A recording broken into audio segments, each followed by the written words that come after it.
Hyderabad sub commissionerate పరిధిలో CP Sajjanar తనిఖీలు నిర్వహించారు. హోటళ్లు, లాడ్జీలలో అర్ధరాత్రి ఆకస్మికంగా తనిఖీలు చేశారు ఆయన. ఇక హోటళ్లలో బస చేసిన వారి గెస్ట్ రిజిస్టర్ను పరిశీలించారు సిపి. సీసీ కెమెరాలు, భద్రతా ఏర్పాట్లు పరిశీలన చేశారు. గెస్ట్ల వివరాలు కూడా తప్పనిసరిగా నమోదు చేయాలంటూ సిపి సూచించారు. అనుమానాస్పద వ్యక్తులపై నిఘా ఉంచాలని, నేరాల నియంత్రణే లక్ష్యంగా ప్రత్యేక తనిఖీలు చేస్తున్నామంటూ కూడా సిపి తెలియజేశారు. హోటల్స్, లాడ్జీలపై 5,000 మంది పోలీసులతో తనిఖీ నిర్వహించారు. 2 గంటలుగా ఏకకాలంలో తనిఖీలు చేశారు. ఇక ఆపరేషన్ కవచ్లో భాగంగా తనిఖీలు నిర్వహించారు పోలీసులు. నంబర్ ప్లేట్ ట్యాంపరింగ్ పాల్పడినటువంటి 3,000 వాహనాలను కూడా సీజ్ చేశారు.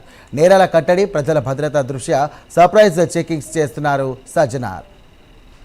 హైదరాబాద్ నగర వ్యాప్తంగా అన్ని జోన్లో ఉన్న లాడ్జెస్, రేపైన ఉన్న లాడ్జెస్ని ఏకకాలంగా మన ఆఫీసర్స్ అందరూ కూడా చెక్ చేయడం జరుగుతుంది.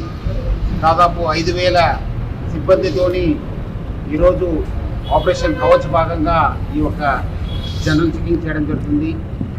అక్కడ ఉన్న కస్టమర్స్ ఎవరు ఉండొచ్చు, మేనేజ్మెంట్ ఏమేమి రికార్డ్స్ కలెక్ట్ చేస్తున్నారు, వాళ్ళు ఏమాత్రం సంశయాస్పద వ్యక్తుల, వాళ్ళ దగ్గర ఏమాత్రం సంశయాస్పద వస్తువులు ఉన్నామా అని చెప్పి జనరల్ చెకింగ్ చేయడం జరుగుతుంది. నిన్నే మనము ఇదే ఆపరేషన్ కవచ్ భాగంగా 2 వీలర్స్, ట్యాంపర్ చేసిన నంబర్ ప్లేట్స్ కావచ్చు, కవరప్ చేసిన నంబర్ ప్లేట్స్ కావచ్చు, నంబర్ ప్లేట్స్ వెహికల్స్ని మనం చెక్ చేయడం జరిగింది.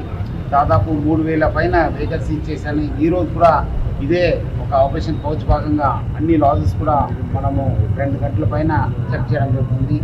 సో ప్రజలందరూ కూడా సహకరించారు. ఇంకా వచ్చే రోజు కూడా భద్రతని దృష్టిలో పెట్టుకొని, సురక్షిత దృష్టిని పెట్టుకొని ఇలాంటి చెకింగ్ జరుగుతూనే ఉంటాం.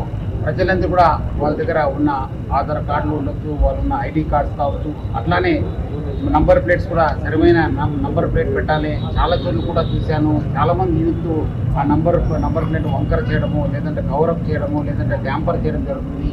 సో వాళ్ళపైన కూడా ఎఫ్ఐఆర్ కూడా ఇష్యూ చేస్తాను, చట్టపరమైన కూడా సీరియస్ యాక్షన్ తీసుకోవడం జరుగుతుంది. అట్లానే నిన్నే నేను చూసింది, చాలామంది ఇయర్ ఫోన్స్ వాడుతున్నారు. అంతకుముందు కూడా మనము ఈ ఒక ఇయర్ ఫోన్స్ పైన కూడా వార్నింగ్ ఇవ్వడం జరుగుతుంది. నెక్స్ట్ టైము మళ్ళీ ఇట్లానే ఒక డేలో కూడా మనం చెకింగ్ చేస్తాము. ఎక్కడైనా అలాంటి ఇయర్ ఫోన్ పెట్టుకుని డ్రైవ్ చేసే వాళ్ళపైన కఠిన చర్య తీసుకొని